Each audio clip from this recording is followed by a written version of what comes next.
Hey, everybody. Welcome to another episode of the Mile High Game Guys Board Gaming Podcast. I'm your host, Adrian. I'm Zach. And I'm Jeff. And we're here to review another game. This week, we are going to be reviewing another generous donation from Danimal. I was trying to remember what you kept calling him. Danimal. So last time Danimal sent me Kalis, which reviewed. He has now sent you this week's review, The Expanse. Yes. He sent it to me while my leg was super broken. And I think because I had time to watch all of The Expanse while my leg was broken. And I think Which you talked about multiple times on the show. Yes. And so he sent me a copy of The Expanse. Yeah. So we played it a bunch and we're gonna review it. Yeah. So The Expanse is a 2017 release from designer Jeff Engelstein. Artist is NA because it's just all ripped from the show. The show. Yeah. The artist is the show people. Mm-hmm. And it's published by WizKids here in the States. It plays 2 to 4 players and takes 60 minutes. No time frame, just 60 minutes. Zach, do you have a rules rundown for us? I do. In The Expanse, you are trying to gain control of the planets in the solar system and various bases around those. On your turn, you can use an available card, paying the listed control point cost, and then you can use its event or its action points. If you use the action points, other players may use its event, and with action points, you can add influence to bases or move or add fleets to orbitals.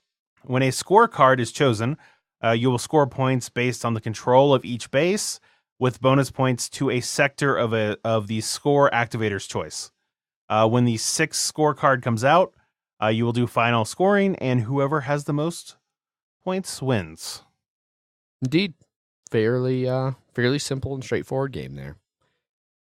So let's move over to some initial thoughts to start things off here. Zach, what were your initial thoughts going into The Expanse? None, but that's because I have no concept. I've not seen any of The Expanse. I haven't read any of The Expanse. And so Jeff got a game that was The Expanse, and I was like, okay, I know that's based on a show, but that's all I know. And that's all I was expecting going in. So basically, I mean, I had no thoughts going into it. No, I think that's totally fair because I was in the exact same boat. I've actually seen some of The Expanse enough to be like, I really like that. It's got Thomas Jane in it, and I want to watch more of both the show and Thomas Jane because I think he's a good actor. And Jeff got a game, and I haven't heard bad things about said game, and sure, I'll play it. So yeah, I didn't really have any very neutral expectations, nothing positive or negative really going into it. Jeff, what about you? You've watched the whole show. You've binged it. Yes. You have all of the lore and knowledge in your brain. What were you thinking going into the game? When I was offered said game, I was like, okay, let me look and see. Because a lot of games like this end up being trash. And I was like, oh, this game's not trash. Yes, please. And I was excited to get it to the table because, it's a nice midweight Euro-y game. Area control? Yeah. Yeah. I don't know. How would you describe, Twilight Struggle? Twilight Struggle called. Yeah. We'll get to that, I'm sure. Mm-hmm. So, continuing from initial thoughts, as we normally do, let's talk about components. Basic. Pretty simple, yeah. Some cubes of 4 different colors. And 2 different sizes. And one faction has a multiple size. Yes. Some basic cardboard chits of different colors. In different sizes. And shapes. Some different sizes and shapes depending on the faction. And we are diving deep into this game. Yeah. Some thin cardboard player sheets for terraforming Mars layers of thin. Yeah. That's just like very thin cardstock. Cardstock, yeah. It's not even cardboard. No. But it just has it's your quick reference sheet and your setup. Double-sided. Backside is your faction setup. Front side is all the actions and your victory points and all that It's kind of all fun stuff. clearly laid out, Yes. which is nice. Your starting technology does have a little spot for your influence in your fleets. Did you guys ever use that, or did you just sort of put it off to the side? I used it at one point when I finally realized that's what those were for. There's a spot for your fleets. Yeah. Yeah. It says, Well, you found fleets. out in that second game when most of your fleets were not on the board anymore. That's not inaccurate. Yeah. I got almost all of them back out. We'll get to that. Some little mini cards for your techs and all of the action cards, which are base ass cards. Yep. With art from the show. Yeah, and I was gonna say there's really no art to speak of because it is just all Show art. Which show art. when we played it for the first time, or when I played for the first time at game night, there was at least a couple people that was like, "Oh, it's the Expanse. I know who this is. I know who this is." Whereas me, anytime we'd see it, it's like, "Oh, okay, this person is here. That is another person. Got it. All right, they're referencing this event. This is an event that apparently happens. Okay, got it." Why is this card just called Montana? Yeah. Well, you see, James Holden, the main character, had like 12 parents, and they grew up in Montana. Okay. Spoilers, Jeff. Jesus Christ. It's not really spoilers. You're spoiling where the character came from. Yeah. Didn't you just hear me say graphic design's pretty basic on it as well. There's not a lot of things you're doing or playing with that needs a lot of graphic design. Basically, your like, actions are pretty simple. It's the action points, and that's clearly 2, 3, or 4. On the top of the cards. There's even little dots too, but okay. I hadn't even noticed the dots. And then for the events, there's little faction symbols on top of that, which is they're different symbols and different colors. Yeah. So you're not going to get those confused. Yeah. And on the board layout. The board's sort of the star of the design. Yes. I feel like the star was off to the left. Yeah, towards the center of the solar system. Yeah. So it's a vague diagram of the solar system. The divided real into 3 regions. The very important part is the board. Yes. Yeah. Solar system divided into 3 regions. One end of the board is the sun. Yes. The star Zach was just referencing. Yeah. Then there's the inner planets, the asteroid belt, and the outer planets, which is really basically just Earth, Mars, the asteroids, and then Jupiter and Saturn, where you don't really deal with any of the true inner planets or any of the true outer planets. And you do see Venus and Mercury. It's not like they're not there. You just don't care about them. Yeah. I'm assuming. No. Once again, never seen the show. Yeah. You certainly don't care about them in the game. Yeah. No. Each planet has a number of bases, and in the asteroid belt section, there are 4 different asteroid bases. Yep. 5 different asteroid bases that are just the bigger asteroids scattered throughout the asteroid belt. and a station. Oh, is one of those a station? Tycho is actually a station, not a. I don't think it was built into an asteroid or anything like that. See, these are things you know if you see the show. But that's why Jeff, you really need to just increase the pompousness. Oh, absolutely! How dare you, sir, call Tycho an asteroid? Actually, basically get that going. Do you need to borrow my glasses so you can push them up on your nose? Yes. Actually, Tycho is a space station. Yeah. There's a big victory point track that goes around the edge. Yep. Yeah. Well, and then the outer planets, Jupiter, Uranus, they also have some bases. So Jupiter there's different and bases. Saturn. You fool. Uranus comes in later, you nerd. Oh, was it in the expansion?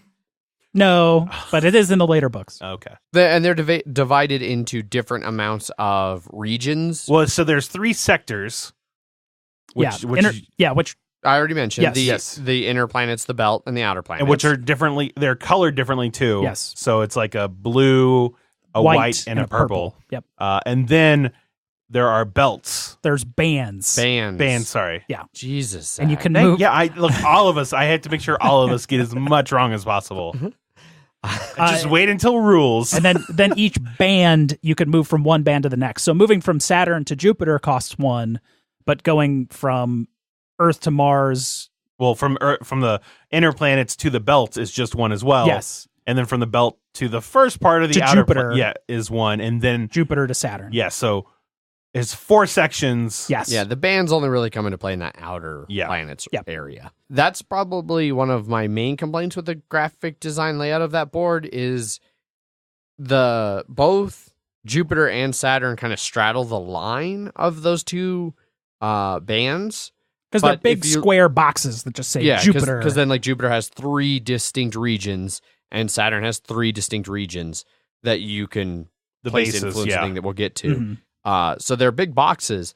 But if you look really, really closely in the empty part of the box where the bases aren't, there's a silhouette of Jupiter that's in the inner of the two outer bands. Yeah. And there's a vague silhouette of Saturn that's in the outer of the two outer bands. And I think on later, I'm not sure what printing that I got, but I think on later printings, they're much bolder in those areas, especially pictures I've seen online. You can distinctly tell where the planets are. That's a lot better. So you can see where Mars is and Earth. Like it shows you where they are in relation to each other.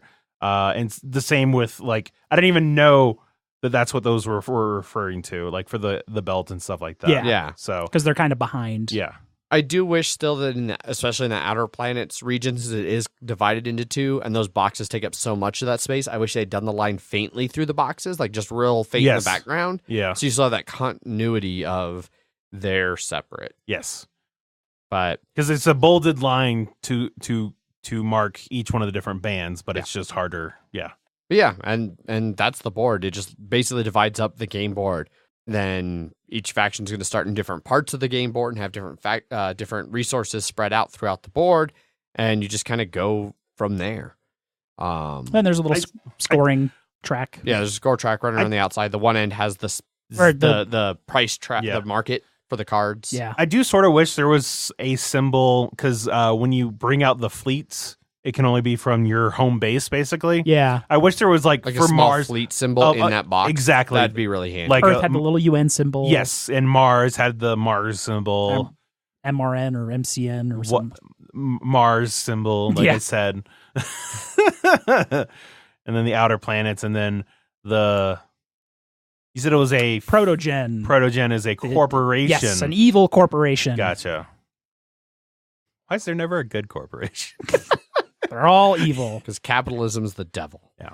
But yeah, so that's basically the components. There's the board, it's all laid out like that. Mm-hmm. We already talked about all the bits and baubles. What do you think about the cards, like how they feel? It's meh. They're thin cards, but you're not really handling them much. I feel like when I was shuffling them up to make the deck, I felt like they were scratching on themselves. Yeah. So I would say you might want to get some sleeves for them if you want to continue it, but it is not a handled card. It's you choose, you read, you put into the discard. Yeah. You can maybe have like one card in front of you, your one held card. Yeah.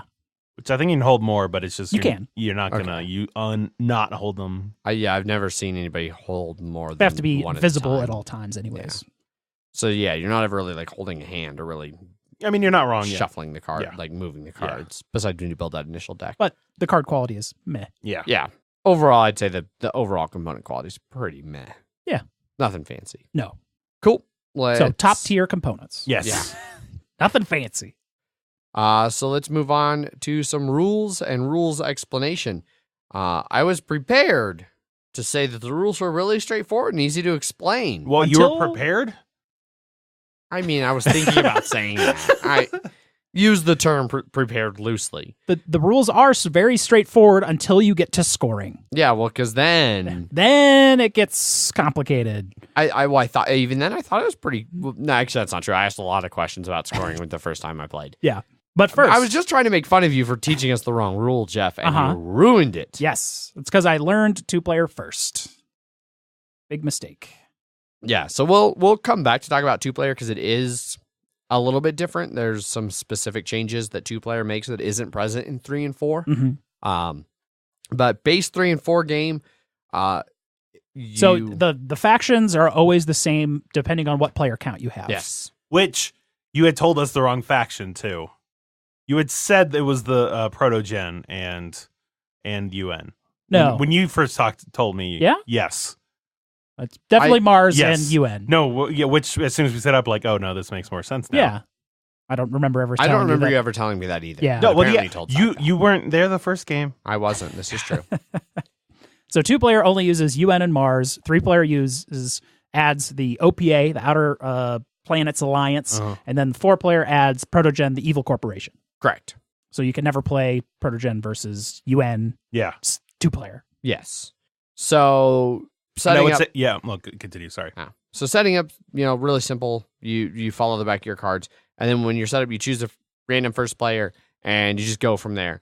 And so on your turn, this for anybody who's played Twilight Struggle is going to sound really familiar. You choose one of the cards available, and you choose to either play and it's open. And this time it's an open market versus in your hand in Twilight Struggle. But out of 5, you choose the card available. You pay the cost associated with it, which the cost is victory points. Yep. And then you choose to either use it for the action points listed in the top right of the card, or to use it for the event if the event matches your faction. If you choose to use it for the action points, then starting with the player on your left, anybody who has a matching faction to what's on the card. It's not player to your left, it's the initiative order. Oh, that's right. Yeah. Going down because I most recently played the 2-player game, and there's no initiative order. Yes, exactly. So it doesn't fucking matter.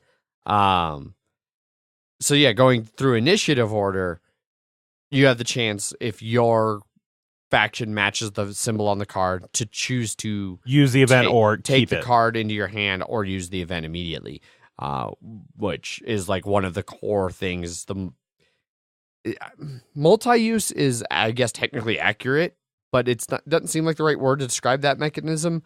But it's the same one that shows up very heavily in Twilight Struggle. Yes. That you can use this for points to do things on the board, but your opponent's going to get to do an event because it's their card. The biggest difference here is that there can be as many as all 4 factions on a given card. So no matter who uses it for the ops points or the AP points, they're ops points in Twilight Struggle. For the AP points, or the action points? The action points. Somebody will get to... The action AP points, I believe. Oh, okay. Thank you. Yeah. Somebody will, for some of those, somebody will always get to do the event. Which is, like you said, based on initiative order, that when you choose it, the initiative, you go down to the bottom of it. So it's not like... If you choose to do the event on the... So it's not like if you like whoever is, say, UN is first, they're not going to always do it. It's once they choose to use it, then they go down. So. But the initiative order has nothing to do with turn order. It's only for these events. Yeah. Because you just still go clockwise no matter what. The player order doesn't change or anything like that. Yeah, that would be very confusing. Yes. I've used the event, and now I go... Now you go again, I guess? Especially in a 2-player game. Yeah. Like, I just go first forever. I'm okay with that. And one thing I forgot to mention in components, I like how the backside of all the initiative tokens are the bases you don't use in the 2-player. Yeah. I thought that was neat. I didn't realize that was the case. That's because I set up. Because I didn't set up any of the games we played, so I did not notice that. But that's the gameplay portion of it. So I should talk about what the action points you can do with them. Yes. They're, again, and really straightforward. And they have all these banners on there, and there is like 4 or 5 different sets of various player numbers on these. So depending on your player count, depends on which cards you get. And if you have all 4 players, you're using all 52.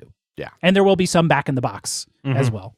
When you set them up pandemic style for the scoring cards too. Yes, and there's 6 scoring cards. Yes. But action points. Action points. Jumping all over the place in true Mile High Game Guys fashion. Definitely sounds like you were prepared. Right. So the action points, you can use them to spawn a new ship at your home base, which is one of the things we talked about there in the components that we wish there were the marker to designate that. So you can spawn a ship at your home base. You can move a ship 1 band, which we also kind of already talked about there. Then you can place an influence, which you haven't really talked about, onto a space where you have a ship, with one notable exception for that. And then later in the game, you can spend action points to do things like attack other ships and things like that. Yes. But that's the base thing you do with them. The influence, placing influence, like I said, you can place influence wherever you have a ship. So your ships go in the outer orbits. Like if you have a ship at Jupiter, the orbital, it can go to any of the 3 Jupiter, like it's covering all 3 of the Jupiter bases. So then you can place influence into any one of those 3 bases. And that's where the area control thing kind of comes into play. You're trying to control these different bases for scoring rounds. Yep. So like you guys mentioned, you pandemic style shuffle the influence or the scoring cards into the deck. And so they'll come out at a semi-regular kind of interval. Basically 2 shuffle cards are like the cards are dealt out into 3 decks, and then you put 2 into each of those 3 decks. Yeah. So you could have 2 right next to each other. Technically you could have 4 right next to each other, but you will know after a certain amount of time another one's going to show up. Yes. And so when a scorecard does show up, it goes into the market kind of display, just like any other card, and it moves forward just like any other card. At any time, somebody can choose to activate the scoring card. Whoever activates it chooses a bonus tile there's 6 bonus tiles, basically 2 for each region of the board, the band, and the outer planets. And they secretly place it face down on the scoring, and then going around, starting at their left, everybody can use one held event, or if they have the ship? Rocinante. They can use the We're going to be Rocinante. saying that wrong a lot, Adrian. Which we haven't talked about that yet, but we'll kind of touch on. You can activate a held event or your Rocinante event, and then you reveal the bonus sector. And you score all 3 sectors, and then everybody can build a ship, and then you just continue playing, continuing around in clockwise order. And you unlock order. a technology. In the first 3. Yeah. Then you keep playing in that fashion until the 6th scoring card is revealed, at which point the game immediately ends. And that doesn't mean the 6th one is chosen. That means as soon as it comes up. It's the board. Yeah, so you could have scored 3, done 3 of the scorings. There was 2 still out there. And then the final one came out immediately over. Yep. Yeah. Then you do a last round of final scoring for all of the bands, and then whoever has the most points wins. So it's pretty straightforward in that regard. The most confusing thing with the rules in that portion that we kind of were alluding to is that scoring sectors. Basically, you go along, and this is where the main difference really shows up between the 2 and the 3/4 players. In the normal 3 to 4 player game, you go along and you score 1 point for every base you control. And that's actual control, not tied. And that's where your influence comes in. Yes.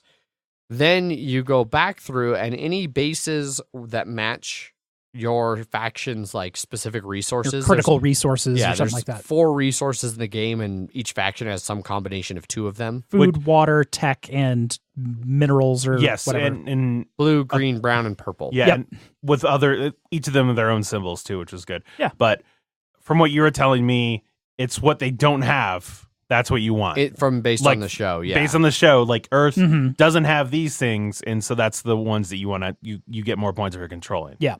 Okay. Yeah, like the big one is like the asteroid people. They want food and water because like they've got plenty of resources. Mars, I think, was water and minerals or something like that. Yeah, and Protogen wants minerals and tech. Yeah, they don't care about feeding or drinking. And that can change depending on the faction and player count. Yes. Mm-hmm. And in 2-player, they're not used at all. Yeah, so then, and that's one of the big differences. 2-player, they don't count at all. So you kind of have to like go through scoring like in 2 tiers for each base in the 3 and 4, because you go like, all right, you win these bases, and then let's go back through and see which bases you score additional points for because they match your control. And then the rule that Zach and I were trying to give Jeff shit about not telling us that is really important in like a 2-player game is if you have orbital control, so if you have the most ships in orbit, or if you're the Mars faction that breaks ties in orbit, then you get that as your first tech. Yes. You don't start with breaking ties. No. They just get the extra. I like how you refer it to me as... Because you played the most Mars. I've played them once. Okay. You've also played them at least once. Gotcha. Have you played them more than once? No. Are you lying? No. He doesn't sound certain. Yeah. I've played them once. I have not played Mars. You just played the UN multiple times. Mm-hmm. Okay. I've just seen Mars do pretty good in most of the games I played. Not as good as the UN, though. No. But. Yeah. But the reason for that is the thing that orbital control. Yeah, that I didn't learn about until my most recent game was orbital control. If you have orbital control, then you get an additional 1 influence at any base where you already have influence, which can shift ties dramatically. It actually makes for a really shit situation for the UN, because in a 2-player game, you play with just Mars and just UN. Mars wins space ties after the first scoring. UN, after the 3rd scoring, wins ground ties. But there's... Base ties. Base ties. But if you have a situation where they each have 1 ship and 1 influence, the Mars is going to win, because they'll win the tie in space, which will give them the bonus on the ground, so they'll win 2-1 on the ground, which is Real annoying, Zach. Yeah, well, Real fucking annoying. it's annoying that the UN can win if you have the same amount of influence. They win that tie, but yeah, I mean, if you have 2 in space and 2 on the ground on each planet, Mars will get 3 points for having orbital control on those 3, and then you'll break ties and get 3. No, because of the rule that you forgot to tell us that if you have orbital control, you get 1 point. 1 extra influence. 1 extra influence on any base where you already have influence. Yeah, so Mars gets 3, Earth gets 3, because he has orbital control and has influence in 3 bases, and you break ties and own the base, so you get the regular score and he gets the orbital control. 3-3. If he only has 2 influence on the ground and I have 3 in a base. Well, if you both had 1 influence in each base, say there's 3 bases, you each have 1 influence in there. You'll get 3 points for having influence in 3 bases for having orbital control. No, just 1. No, his orbital control gives him a +1 to each base that he has influence. So that is 3 points. No, influence. Influence, not points. So his so it would be control. 2 influence to 1 influence in each place. Gotcha. Yes. So he gets the higher. Yeah. That's what you fucked up on. Yes. It is influence. Yeah. So that was a little bit of a change there. And that's the one area in the scoring phase where the rules get tricky. So if you're playing this game, make sure you really read and understand how you're going to do that scoring. Yes. Scoring is the absolutely most complicated part of this game by far. Yes. It's the only part of this game I would actually say is complicated. Yes. Yeah. So that's not to say there aren't decisions, but yes. Yes. There's plenty of decisions, but not necessarily complicated. So I think that's a good spot to just go ahead and switch over and talk about gameplay. Okay. I think we've talked about all the rules. Well, so I'm gonna tie that into this by asking, what did you think of the different factions? Because when we were playing Jeff's way, the wrong way, Mars felt very underpowered because it's like, oh, great, they break orbitals, but that only matters if you're going for the resources, because it seemed like it didn't matter in a 2-player game because you don't play with the resources. Yeah, exactly. So that's what caused us to look this up, because it was like, well, what the fuck is Mars thing? And then we saw that, and I was like, I literally was like, I swear to God, if Jeff got this wrong, and then Adrian can attest, I just threw the rule book down and just hit my hand into my head into my hands, and I was just, God damn it, Jeff. At which point I grabbed my phone, knowing that Jeff had been at physical therapy for about 10 minutes, and texted him, Jeff, you bitch. Yeah, because it makes a big difference, because UN seems, well, I mean, really, how it feels is that Mars is powerful in the early game, and UN is powerful during the end game. I would mostly agree with that. Yeah. And then the OA. Well, I haven't played the other factions, right? So I can't really say. No, you can't. You can't. Mars has. I don't think we've talked about. They have battleships. Yes. They basically have a two hit fleets. Yeah, that are bigger. Well, I mean, it means they have better strength when it comes to orbitals, which means they just, as long as they're tying someone there with influence, that they have control of the place, then they have control of the base. Yeah. If they have control of the orbitals, they have control of the base. Yes. As long as they have influence on the base. Obviously. And then you have the OAP, right? OPA. Outer Planets Alliance. Which are sort of the scrappy rebels / terrorists. Yes. And their ability is cool in the sense that they can just sort of pop up anywhere.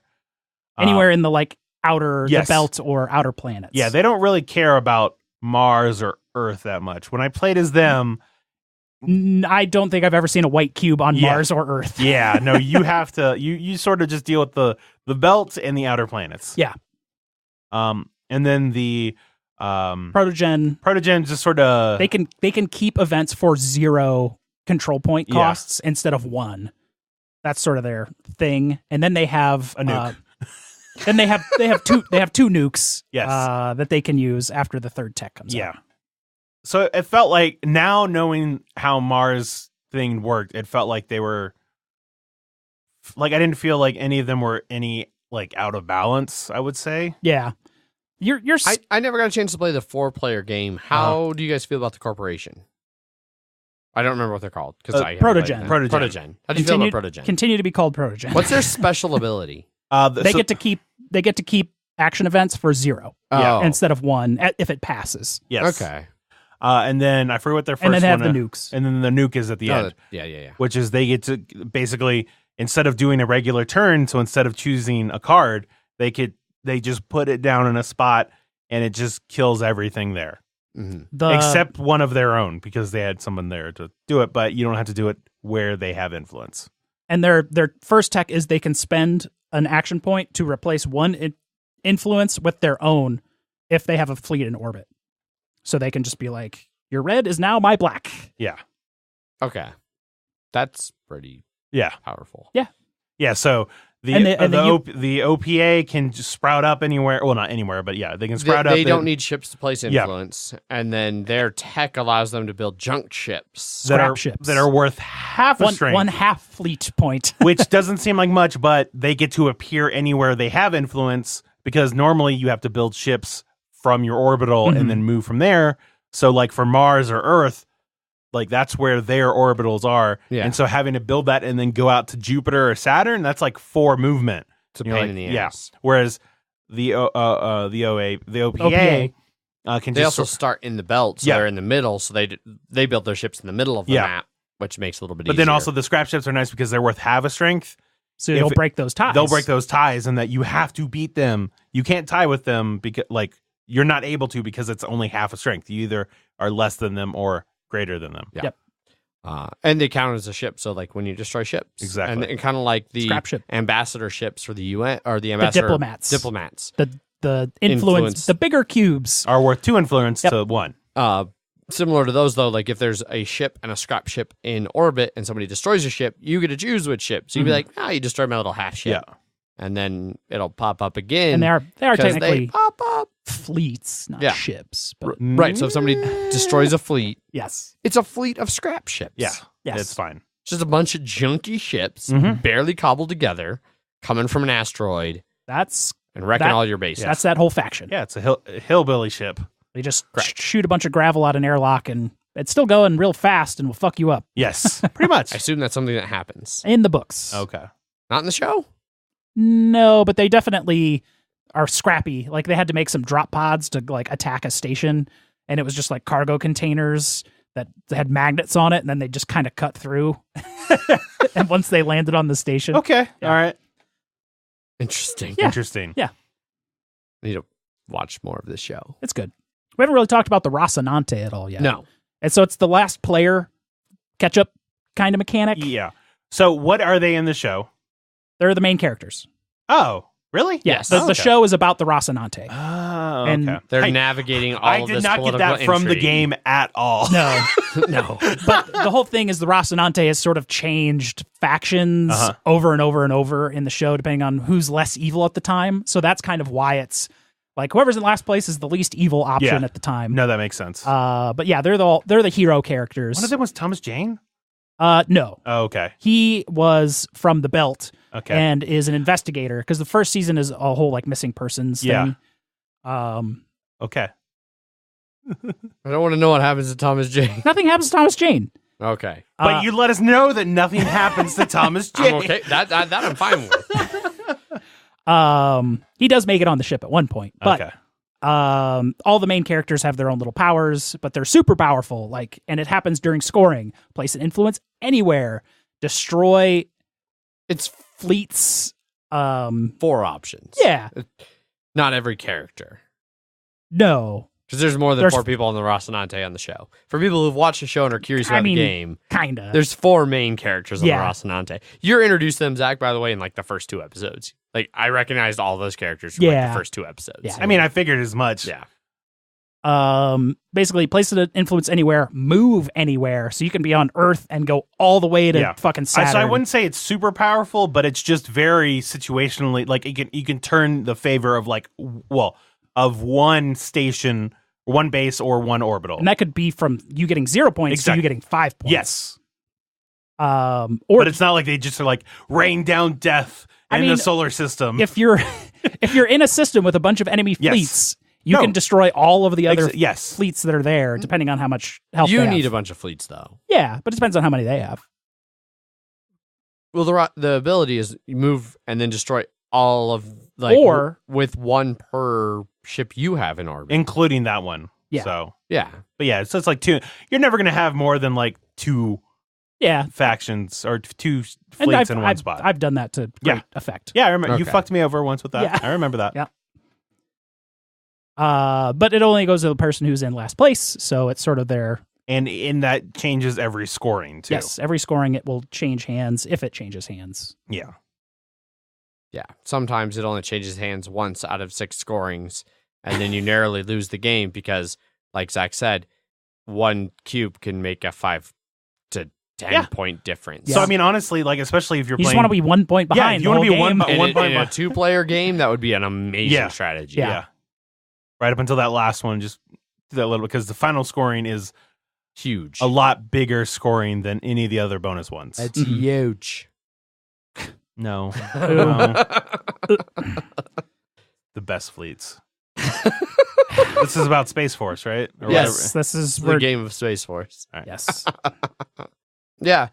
Going back to your question at kind of the start of gameplay, you had asked about factions. Like Yeah. I said, I haven't played Protogen, but of the other factions, I'm torn. I haven't played quite enough. This is a game clearly kind of like Twilight Struggle.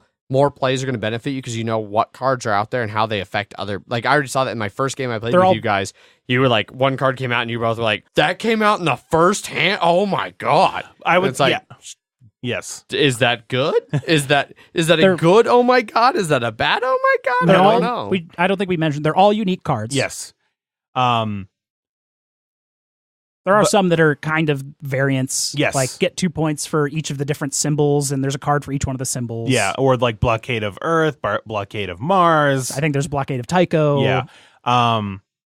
But over, well, not. I'm not going to say over Twilight, but at least with this one, you all the cards are face up. Yeah. Anytime you see them, so it's not like someone's going to spring you. Unlike like, nothing's going to be sprung on you that you aren't Yeah. you aren't seeing. Nobody's playing the Cuba card Yeah. after America's invested a lot of influence into Cuba, and then just have it all snatched away Yeah. by a communist resurgence. Yes. Or the Romanian abdication. Yeah. Like, oh fuck, I can't. That was stupid to put anything in Romania. Yeah. Yeah. I didn't know that existed. Yeah. But it's still good to know, like, as you've played, that like there's a Blockade of Earth and a Blockade of Mars Mhm. and like these other cards. Like that- if you're Mars, you should probably just put two influence on each one of the faction bases, even if you're the only one there, because at some point someone's gonna throw a moon at you. well, and certainly as soon as you see that card Yeah, hit at the yeah. end of the deck, it's like no one's going to take it right away when it's Well, the fifth it's- card it is- in the line. I would It's say only 2 points. I would say there's a difference in 2-player and 4-player for that, because if it's 2-player and it comes out at the end of your turn, it's at the very far end. It's not going to move that much. It may not before- move I'll that have much. other You will have, and that person is going to have to immediately do it if they want to actually fuck you with it. But you can have that one come out, and then you can have scoring come out and somebody score in a 4-player game. Like if they really want to score, and you could be like, oh no, I didn't plan for that because I didn't know. So it will, fuck you. So it definitely helps to know the cards. Yeah. In that respect. So like I said, not knowing for sure all of like I've played the game a couple times, and I think in all of the games I've played but one, it came down to the last like 2 cards for that final scoring card to come out. So I've seen all of the cards multiple times. Well, But I of don't- those player counts because I don't true, think true, you haven't played 'cause 4, I and there's still haven't played a 4. There are cards that are only 4-player. So there are Yeah. cards that are missing, and I've played like a 2-player game, and those are usually ones that are like per player or something Yeah. like it, Mhm. because there's a couple that don't mean shit if you're just playing with 2 players, like the assassin, Yeah. which is like get everybody, including you, gets rid of a kept card. That hurts a lot more when you're playing 4-player than it does with 2 Mhm. players. Yeah, it's much more beneficial for you to play potentially. I mean, depending on when it comes out, maybe nobody has any health cards. But Or for everybody has one, and Yeah. you're like, fuck everybody. 3 of my opponents lose cards, and I only lose 1. Yeah. But for factions, I'm curious to see with multiple plays kind of how the balance of some of those shake out, because like I see the balance for the OPA, Mhm. Okay, yeah. The OPA, like they're nice and centered to the board. I get their scrap ships. Like I feel like they fit really well. I'm curious, and one of the things I really like playing the 2-player game, with it being Earth and Mars, like we saw in our game that we just played earlier today, Zach. Yeah. You set up the board, and like in our first set of 5 cards, like the scorecard came out like right away. And I was like doing the math, I was like, oh wait, if I do the scorecard like right away, we score the exact same. Like you start perfectly balanced. Yes. Like all things should be. Okay, Thanos. That's for a 2-player game. I think that's a really good place to start from. And then, we saw in our game, you started off with a bunch of like I complained, not full Adrian complaining, but a little bit, where it was more like, holy shit, like every single one of the 5 cards. Like at one point I even picked up the discard and I kind of went through it and I was like, of the first like 12 cards in the game, 2 didn't have Mars on them. I was like, man, I hope this turns. And it did. And near just the end, not enough. Not enough. And near the end, there were a lot of UN cards, like UN specific ones. Yeah. Because all the 2-player ones have to have those symbols on there, because otherwise that doesn't make any sense. But it was always annoying when I would see you pick a card for the AP, but it was for a UN card. And I'm like, can't do nothing. Can't do anything again. Yeah, and then you did that a bunch to me at the end where you're like, there's one card that has all 4 factions on it. I'm going to pick that for the for the influence, or for the action. Yeah. And it's like, you get nothing, Adrian. It's like, no.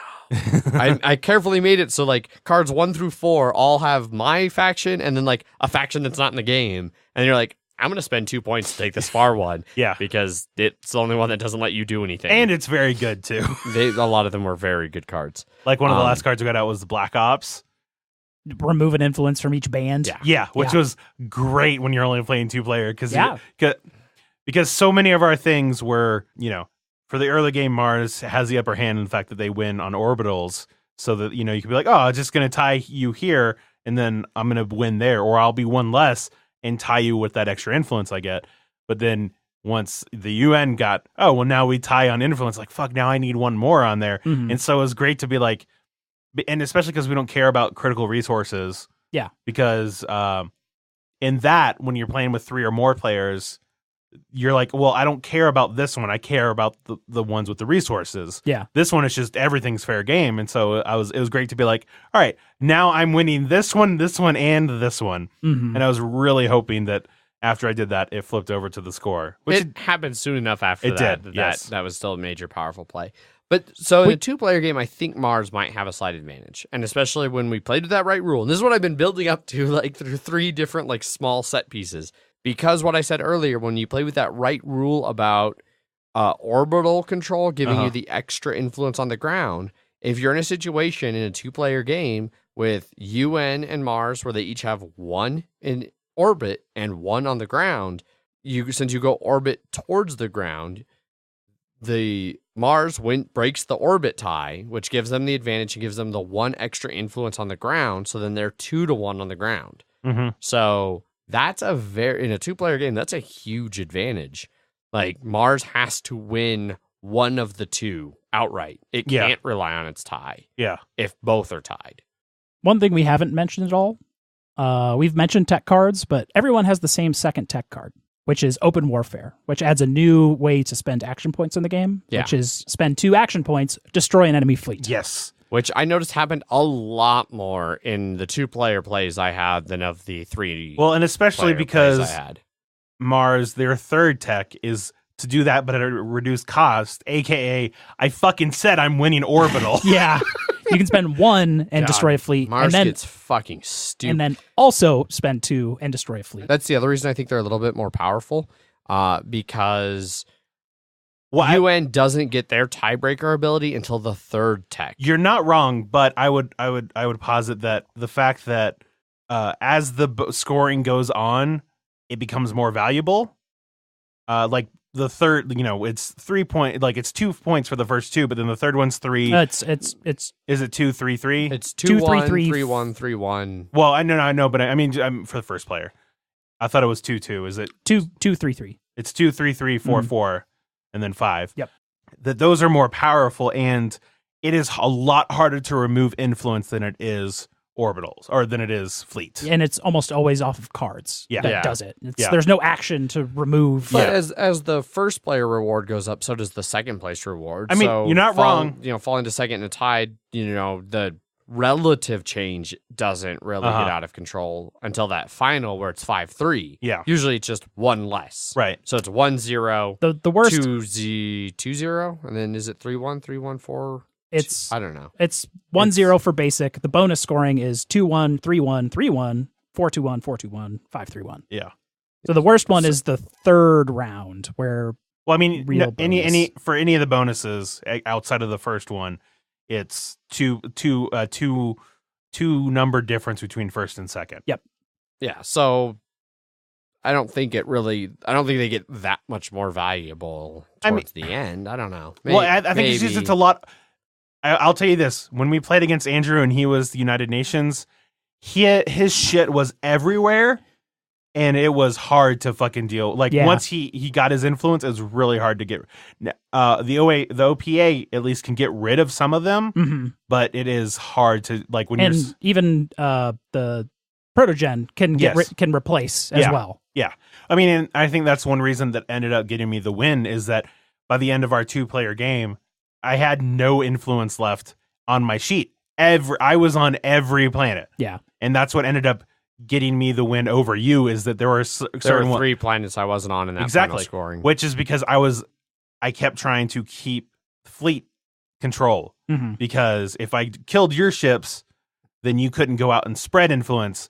But had you been able to do that earlier, Yeah. it is hard to get that shit off once it's there. Well, and through some super bullshit, I ended up with like 5 influence on one of the Earth cities, the Earth bases. That it was like, this is doing nothing for me. I wish I could move it around. It was a card that let us switch to influence tokens, and I was like, which once again you did say was a bad move on your part, and it was because I mean, well, like you said, if I hadn't done that, you'd have moved I'd have had 2 big influence on that Earth base. yes. Well, So I mean, in the sense that you took a spot that I didn't already have, Yeah, so I just let you swap into a spot you yes. didn't already have. and yeah. so then I was able to just move all that shit there. That's true. yeah.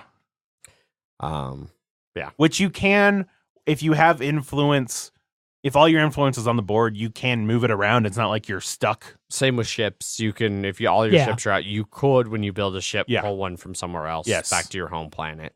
So it's not like you can fuck over someone by just throwing everything on, like Yeah. making them move all their shit to one planet, and then you're like, haha, you can't move that influence now.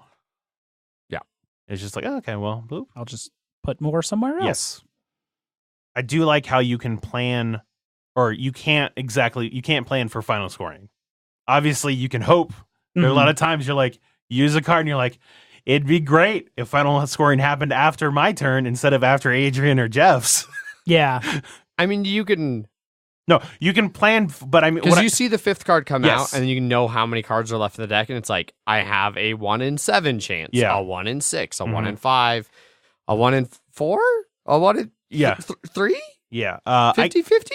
So I guess It's got to be the next fucking card. yeah. So I do like the fact that you can get boned or succeed based on that. But I know, like, how do you feel as someone who hates randomness? How do you feel on like it's shuffled in there? So like I it's said, I feel like you said, you see when the 5th card Uh-huh. comes out, and then you just once you see the 5th card, it can end at literally any time. Mhm. So you just have to plan for that. Like we've talked about that in theory, if you guys agreed, because the only way this happened is if everybody agreed to just fucking do this, Mhm. you could not activate scoring cards until there are 5 scoring cards lined out. Potentially activate the first of those scoring cards, do the first scoring ever in the game. It all slides, and if you're lucky, the next card flips and it's the 6th scoring, and the game just immediately ends. Yeah. Like, yes, you could game the system to come up with a kind of bullshit ending, but typically speaking, you're going to be seeing those scorings come, and then you're going to see that 5th scoring. And once you see the 5th scoring, you just have to know, like, It can happen game's gonna, so if there's 2, if through some weird luck of the deck, the 4th is out, and then somebody takes a card and it slides, and the 5th comes out, again, just know I might not get those last 2 scores. Maybe I was counting on those 2. I might not get them now. I need to change my strategy. I need to do something to prepare for the next scoring card coming out, and that one scores everything at that higher level, Yeah. not just the bonus sector you've chosen. So that's one interesting thing I think about it too, is that because the normal scoring is so low, Lackluster. yeah, that I know in our game, the first two things that scored were the belt, because we were I had such a narrow, yes, and because you had the Rocinante, hmm you were able to use its powers to basically, I think, the first one was a tie. yeah, the first one was a tie, and the other one you had a slight victory on it, but I was able to make it to where instead of you getting all four, I was able. Yeah. I was like, oh, you have all four there. The scoring's out. I'm going to do my other thing, my action here, and then you scored, which let me use those guys to come in and do another one to a tie. Yeah, which is one of the things, like, it was in my benefit to Mhm. do those when I did, like, because I called both the first two scoring Yeah. cards up because the cards that were out all benefited. So if I did AP, you got an event that would have Uh-huh. helped you. And then the score gets cheaper and cheaper until eventually one of us is going to do it anyway. Yeah, So it's like, I might as well do it when it's tied, and I'm hoping that the cards will turn in my favor late game. yeah, No, I don't. From a randomness perspective and I dislike randomness hmm trope for Adrian, it didn't bother me. Okay. I think that, I mean, it's going to be in the last 9 cards. yeah. Like, it's not something where the game's going to end with half the deck left. Mhm. There's going to be 9 cards left. Yeah, Tops. And that's if it's the first 2 cards of that last pile are both the scoring, which is also unlikely. yeah. So, Unless you stack them both together when you start shuffling. Yeah. But the other thing I was going to say too is that I like how in the scoring you have the bonus one, so you're like, oh shit, the middle, the belt is scoring great this one, and then it scores again, and then after that, everybody's like, fuck the belts. Yes. Until the very end. until the end, and so I think that's and where you can't completely fuck the belt, yeah. because that end that's scoring still is going to so get you big. 5 points per base. Well, that's what I'm saying is that's where playing at least once helps, and that just because the bonus sector doesn't matter now, it's still good to get influence there for the end game, because it's still worth 5 points more than any of the other ones, any of the other bonus scoring. So that was something that I definitely learned from my first to my second game, because there were many times in that first game where I was like, oh, I focused on this and I didn't give a shit, and now end game I got wrecked because of it. Yeah. And I think that's the problem we had with Andrew, besides the fact that we weren't doing the orbitals right, yeah. was that like he just kept having stuff spread everywhere, Mhm. and I was like, well, I'm going to focus on this. Now I'm going to focus somewhere else. Now I'm going to focus somewhere else. Yeah. And only having influence in those parts but him just getting points, even if it was second or third in a lot of spaces, Yeah. overall, just because he had influence everywhere, hmm that's what he got, like his 20-point victory and shit like yeah. that. So In our 3-player game we played, we discovered that you can really smash the leader like hard, and you sort of need to team up and be like, he's way out ahead, and kind of bring them back down, and it succeeds in this game. yeah. When I saw Kaiser after that game, I was like, Kaiser, fuck you. You beat them so bad that they stomped me extra hard. Yeah. In You the still very next game. and you still got second. You still got second, yeah. I And mean, it's that's not like true, the I score was far. No, That's true. It was a 7-point difference between first and last. Yeah. Yeah. Whereas, like I said, 20 points from first Yeah. to second. All of my games that I've played have floated right around the 100-point mark. Yeah. Like, that seems to be a pretty standard, like, couple Yeah. getting over 100, most right under 100. Our four-player one was not to that, but it was close. Yeah. And I think it's just due to, because you have 4 players, like, that's one thing that's a little annoying whenever you have multiple tiers of scoring, Mhm. in that if you're playing 2-player, you're still getting first and second.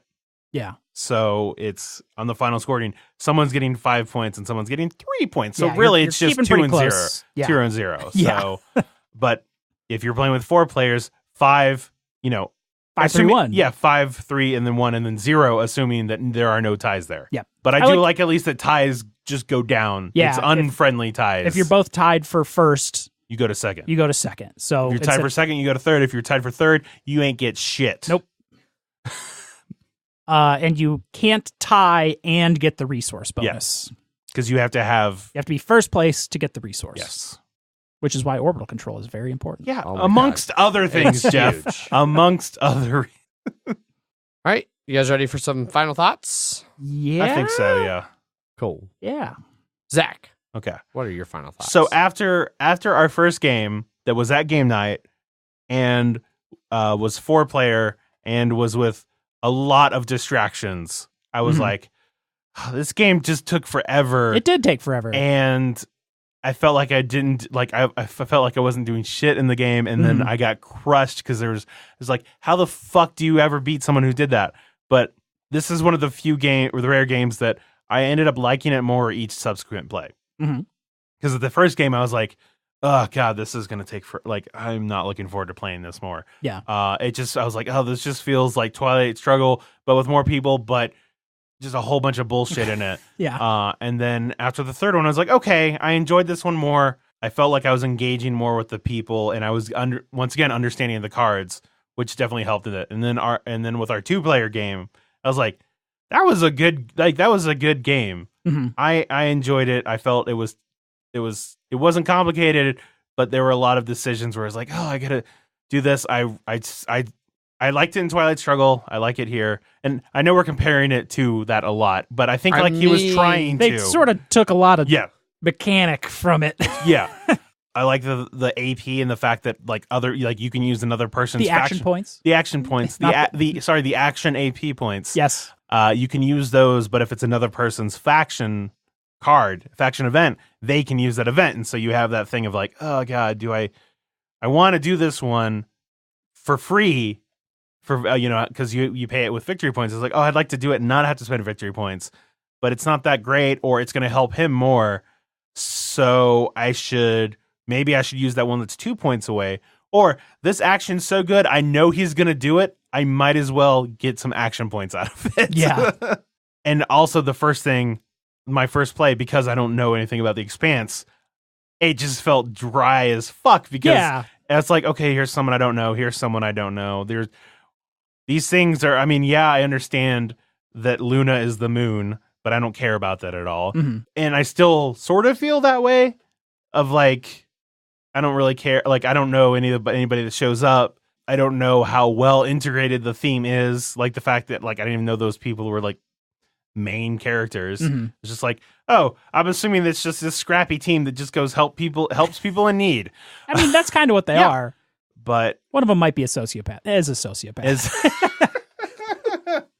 But overall, I enjoyed it. I think it works as an easier, less intensive Twilight Struggle game that can play more people. Obviously, I don't think it's as deep at all, nearly at all as Twilight Struggle. But I thought it was, after my first play, I was expecting to hate it, but overall, it definitely impressed me more than I was expecting. It physically hurts for me to agree with Zach so much, but I do.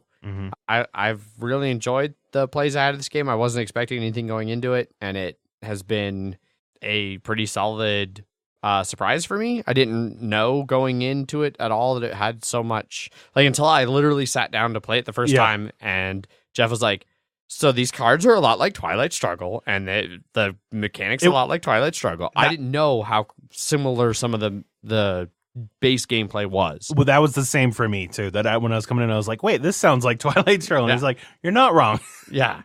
I agree. I think that I really like Twilight Struggle, but it is such a deep game that requires such a higher level of knowledge to really play well, and it's a longer game, and there's a decent amount more going on. It makes it hard to get to the table, so it's hard to kind of get that Twilight Struggle feel, and this really kind of fits that. And again, it plays more people. It's simple enough to explain aside from scoring, and it plays in an hour and a half instead of 2 to 3 hours for a game of Twilight Struggle. And I'm down for all of that. That's pretty sweet. There's some of the depth of Twilight Struggle that's not there. It's not a deep game. You're not having realignment rolls and all these things, and it doesn't rely on the depth of knowledge of the cards. Like Well, a vague part of- familiarity with the cards is all you really need. Well, and especially the fact that they all are face up. Yeah, There's no hidden information in You're the not game. going to get surprised like ha ha ha. Yeah. There aren't any cards that are added throughout the game, so like that early, mid, late sort of stuff that has. Which would probably be my only complaint with this, as we saw in that 2-player game where like it was so heavily skewed between Mars getting all their cards early and UN getting all of them late, which could have easily backfired on you. Yeah. If like just a couple cards had come out different, you would have had to be taking AP actions that were giving me events. So I do wish there was maybe a little bit in making those 3 piles, maybe a little bit more balance of like these are early events, these are mid events, and these are late events, and the scorings are mixed somewhere in those. Yeah, I think it just comes down to the fact that it is a lighter game. Yeah. That it's, yeah. I think there's room for it. I don't know when this game really came out relative to what's going on in the show or the books. Like, I know the show got renewed at one point by Amazon. Mhm. And so I don't know, like, if the show's completely wrapped up. Is the show done? No, they're about Season to do 4 should be this year. So there's room in the books and the show for expansion content. So maybe with expansion Well, there is an content- expansion. there is an out expansion already. Again, news to me. You can tell I really prepare well It for came these out. things. It came out this year. So Yeah, Okay. yeah. It just came out, so Yeah. yeah. I'd be curious to see what it adds and what it changes. I like the game. Depending on, I could see it going 2 ways. It could add some depth, which would be really good for. I'll wait until your Yeah. thing to tell us Okay. about the expansions. All right. It could add some depth, which would be good for longer playing and wanting to play it more. It could lighten it up, which I don't think this game really needs, and that would turn me off. So depending on which way that expansion goes, if it's just adding more cards, I'm not sure that's enough for me. I need mechanics that are giving some depth and some replayability to really ratchet this up into something more than just that was more fun than I expected.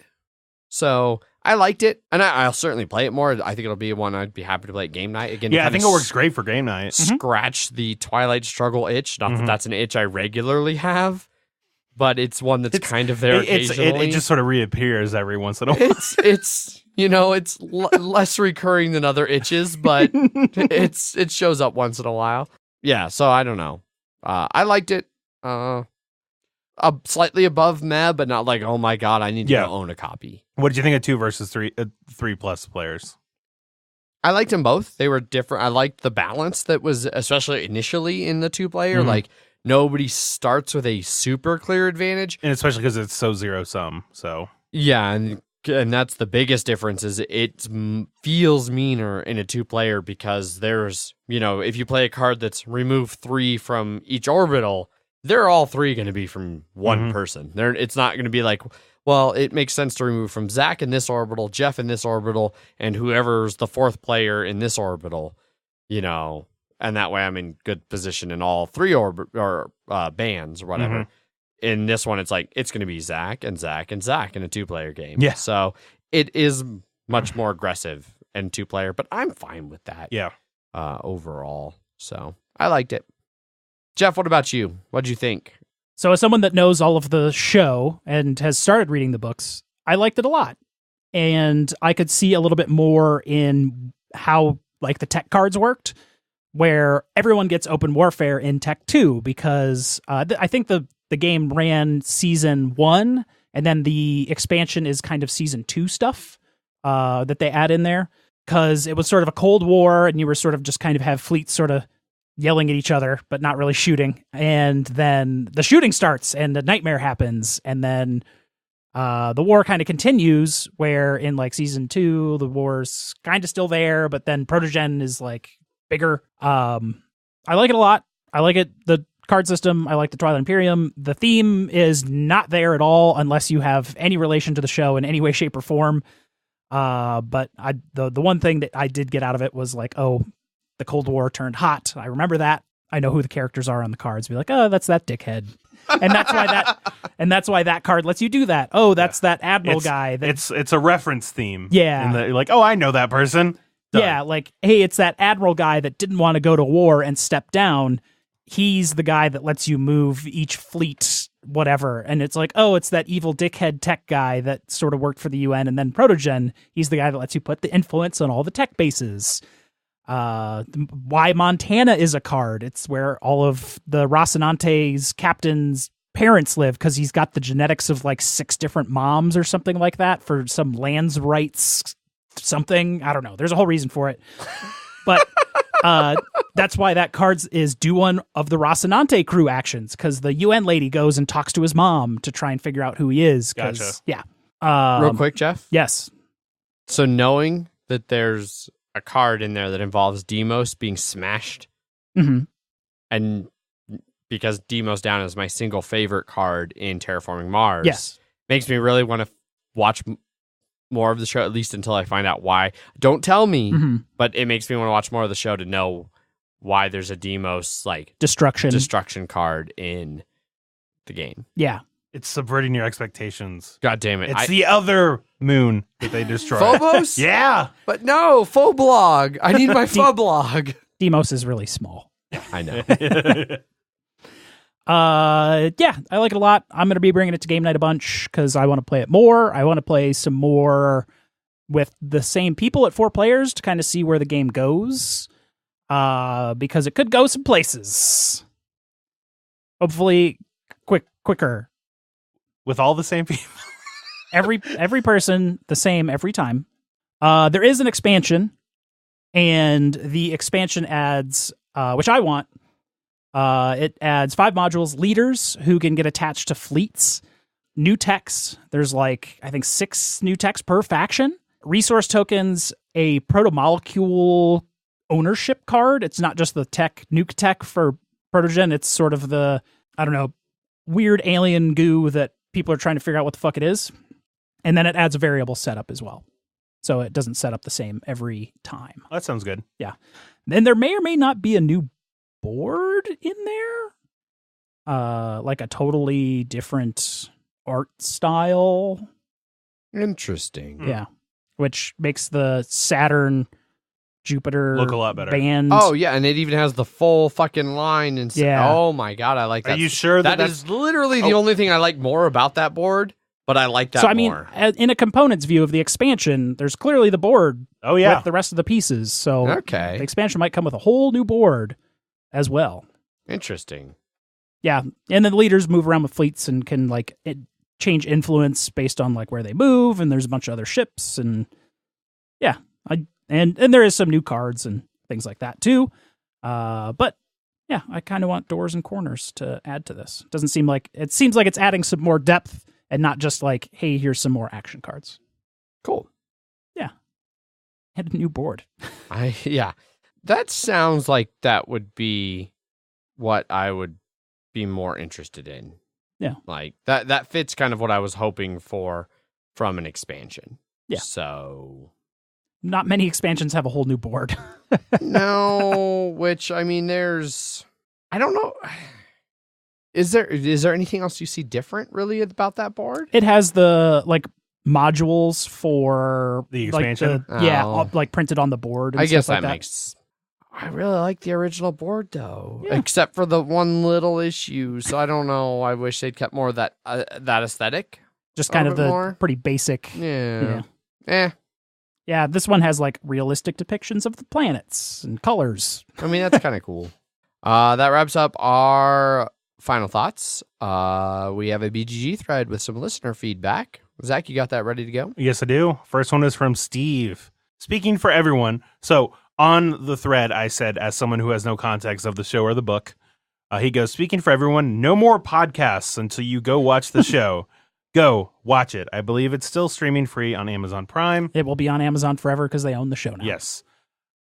Well, I don't have Amazon at the moment, so It might be free streaming. I think it's Prime. It's got to be Prime. Still streaming free on Amazon Prime. Yeah. Just a weird way to say it's streaming on Amazon Prime. Yes. I mean, he's under the assumption that everybody has Amazon Prime because like 100 million people have Amazon Prime. Yeah. A lot of people have Amazon Prime. I don't really have. Definitely didn't have the 100 and however much, especially after they increased it again. Oh yeah. So maybe eventually, but next one is from RZ Rizzo. Played it a while ago when it was first released. It felt like there wasn't enough time to affect the board in between scorings and the end of the game. It also seemed like the designer put arbitrary constraints on himself to make a game with as many aspects of Twilight Struggle as possible, which just made it feel kind of strange and bloated. Another game that tries to beat El Grande but can't really compete. I haven't played El Grande. I haven't either. I haven't either. I'm also curious what things RK felt or RZ felt were arbitrary about the similarities to Twilight Struggle. Like, really, the only thing I felt was similar was the way the cards are used. Well, I mean, it's the cards are used. It's about controlling different areas. There are scoring, and you can choose specific areas to score.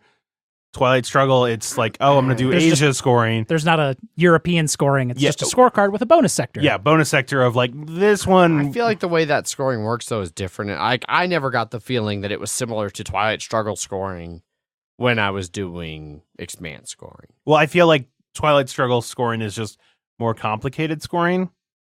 So that's, yeah. Maybe. Last one is from John. Best sci-fi TV show ever. I like the game, but find it hard to get to people to play if they aren't fans of the series. Definitely a Twilight Struggle ripoff, but can be played with up to 4 players, so there's that. Some of the cards could have been worded better. That's very true. Mm-hmm. And the components are barely better than a print and play. But I don't mind. My only real complaint is that there's no flexibility with the factions being played at 2 or 3 players, which is very true Mm-hmm. because of the faction powers. Mm-hmm. Because it's not like a lot of the cards, it would be weird to try and play some of those other ones because I know UN and the Mars one work well off each other faction, like ability wise. Well, and especially from the start, starting in the same spots and having a similar balance to that scoring, it'd be real shitty if you're playing with the belt people. Go ahead. The OPA. OPA. The Outer Planets Alliance. And the scorecard came out right away, and they're like, hey, I have a bunch of belt things. Let me just score that right out the gate.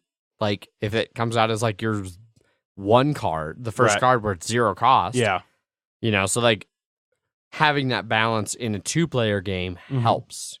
So that if the scorecard comes out first, nobody's incentivized to be like, I'll spend 0 to take that scorecard. Well, it seems like you want, I feel like Mars or the UN would be overpowered if it was one of the other ones. That's also probably true. So, because, so they kind of check and balance each other. Yeah, and then other ones are able to like fit in between those things to get their points when they need to. Yes. But that's it for BGG. So on Twitter, I tweeted this morning the link to the BGG post like I do usually every sometime between Friday and Monday.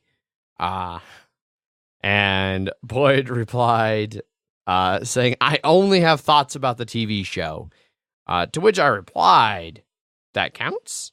And then he never gave us any thoughts about the TV show. So I'm not convinced Boyd has any thoughts about anything right now. Okay. Just likes to fuck with us. And then Tom replied that the TV series was fantastic. Is fantastic. He says was. Continues to currently be a television show that's not canceled. Well, maybe it's not fantastic anymore. Maybe it's jumped the shark. Maybe it's went full Game of Thrones and had people just acting completely irrationally. Mm. Who knows? We may never know. Probably won't. That concludes all of our listener feedback for The Expanse. If after listening to this, you are interested in picking up a copy, it is pretty widely available, so you're in luck. It runs about $30 to $40, depending on where you get it. I see you $36 pretty much across the board. Yeah. There's an Amazon for $30, but not with free shipping, maybe. Yeah. And there's a Walmart copy for $45 fucking dollars. MSRP is $50 on it. Okay. I mean, I wouldn't buy it from Walmart if it was fucking $10 because Walmart can eat a giant bag of dicks. Correct. But I'm weird that way. So it's available around $30. Maybe not the best component quality for a $30 to $40 game, but I liked it. Yeah. I'd maybe spend $30 on it. Yeah. If I saw it somewhere and I was feeling very impulsive. It's good. It's good box size. It's a nice thin box. Yeah. Doesn't take up a lot of space. Sit on that Kallax real nice. Indeed. It'll fill like one of those awkward spots where a normal box doesn't quite fit. That wraps up the episode, though. So if you want to get a hold of us, There are plenty of options for you to do so. You can always send us emails. Emails at milehighgameguys.com. You can find us on Twitter, where I tweet under at MHGameGuys. I am Zach_MHGG. I am Jeff_MHGG. We have Facebook and Instagram /MileHighGameGuys. And there are weekly episode posts, some more timely than others, over on our Board Game Geek Guild number 2731, a link to which is found on our website, milehighgameguys.com, along with links to join our Slack channel, over 100 members and growing and full of chatty fucking Cathys, spoiler channels for Game of Thrones and Avengers. If you want to talk about that shit, beer channels, video game channels, a 3D printing channel that was super dead until very recently and will probably be dead again soon. Poor Paul. Nobody wants to talk 3D printing with him. He just needs to 3D print stuff. I know, right? He needs to 3D print me stuff, so I have a reason to talk about it. But yeah, plenty of ways to get in touch with us and interact with us if you feel so inclined. I think that wraps up the episode. Hope you enjoyed it. We'll be back on Wednesday with more banter. And then another Friday episode, TBD, because we're the People's Podcast, and we're not rehearsed or planned. We're very fly by the seat of our pants here. So just keep stretching. Indeed. I've been your host, Adrian. I'm still Zach. And I'm Inner Jeff. Bye. Bye. Bye.